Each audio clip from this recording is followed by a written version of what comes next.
Pada mulanya, kata preman berasal dari kata freeman, yang berarti pria bebas. Karena mungkin orang Indonesia ribet kalau ngomong F, makanya diganti jadi P, huruf depannya. Dengan menggunakan kata preman, orang-orang ini berprinsip untuk bebas tidak mengikuti aturan. Makanya, banyak yang bilang, kalau kegiatan atau pekerjaan yang dijalankan oleh preman ini ilegal, alias menentang hukum. Mereka sering melakukan tindakan anarkis. Namun demikian, preman pun kerap digunakan sebagai bodyguard atau petugas keamanan dari suatu acara. Dalam dunia kepremanan, ada level yang membatasi dari masing-masing preman, misalnya preman kelas bawah, kelas menengah, dan kelas atas. Kalau dipikir-pikir, gak beda jauh dengan struktur sebuah organisasi. Bedanya adalah cara dalam mendapatkan atau menaikkan level yang mereka anut, yakni dengan kekerasan. Sekarang, kita akan membahas 9 preman kelas atas yang namanya sudah terkenal dan ditakuti oleh banyak orang. Dari nama berikut, ada yang sudah meninggal dunia dan ada yang masih hidup. Mari kita simak beberapa nama preman terkenal dan ditakuti banyak orang yang ada di Indonesia.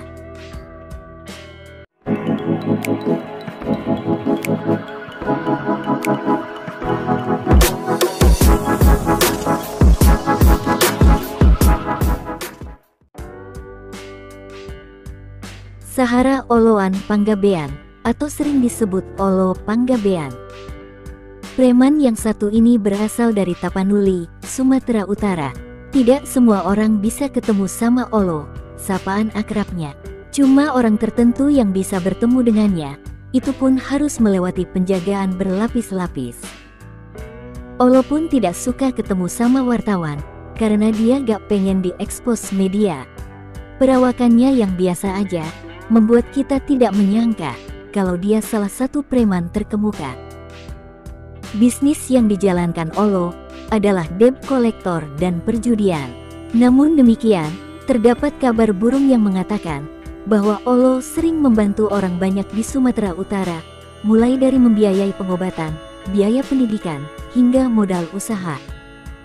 Olo menghembuskan nafas terakhirnya pada bulan April tahun 2009. John Refra Kay, alias John Kay. Pemuda asal Maluku Utara ini menjalankan bisnis sebagai debt collector, alias penagih utang di Jakarta. Konon, kelompok John Kay meminta komisi sebesar 10–80% dalam menjalankan bisnisnya tersebut.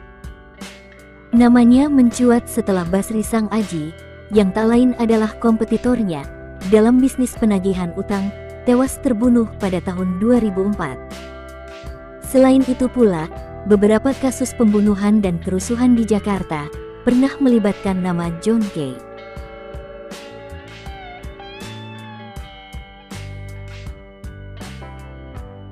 Hercules. Hercules, atau Rosario Marsal, merupakan seorang preman yang ditakuti di daerah Tanah Abang, Jakarta. Walaupun perawakannya tidak besar, Hercules mampu lolos dari sang maut berkali-kali. Tangan kanannya telah putus dan digantikan tangan palsu. Bola mata kanannya pun sudah diganti dengan bola mata palsu setelah terkena timah panas dari lawannya. Bahkan, ia pun pernah mengalami pembacokan sebanyak 16 kali hingga harus masuk ICU. Ada isu yang mengatakan bahwa ia punya ilmu kebal yang didapatnya dari seorang pendekar Baduy dalam.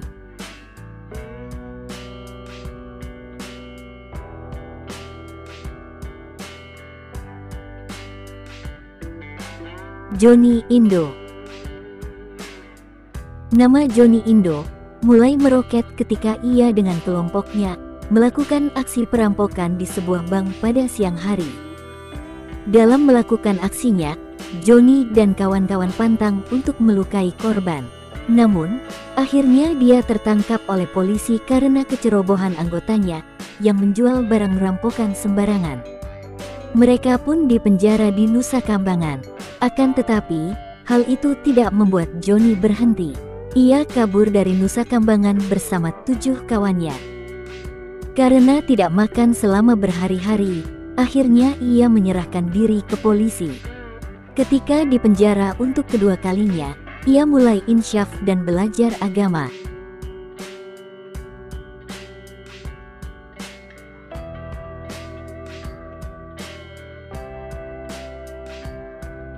Anton Medan. Anton Medan lahir di Tebing Tinggi, Sumatera Utara, tahun 1957. Ia merupakan keturunan Tionghoa dengan nama Tan Hock Liang.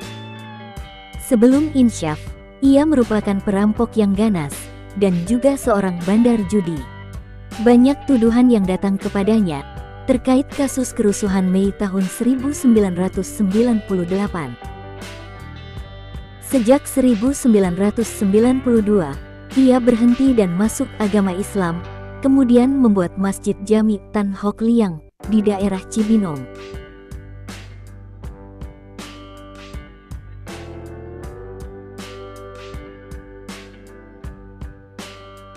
Diki Ambon. Nama Diki Ambon mencuat setelah kasus pengeroyokan yang menewaskan seorang anggota TNI di Hugos Cafe, Sleman, DIY. Akibat perbuatannya itu, ia bersama kawan-kawannya dijebloskan ke dalam penjara. Namun ketika berada di dalam penjara, Diki Ambon diserbu oleh sekelompok orang dengan senjata laras panjang, hingga ia tewas dengan mengenaskan. Sebelum kematiannya, Diki memang langganan keluar masuk penjara, karena beberapa kasus pemerkosaan, pembunuhan, perampokan, dan tindakan kriminal lainnya.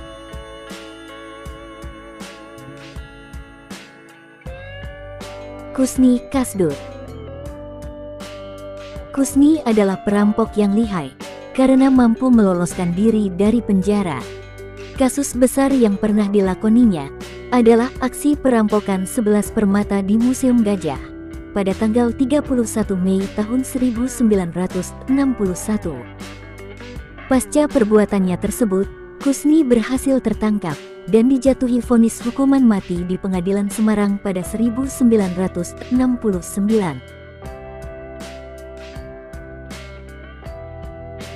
Begitulah sisi gelap yang ada di Indonesia.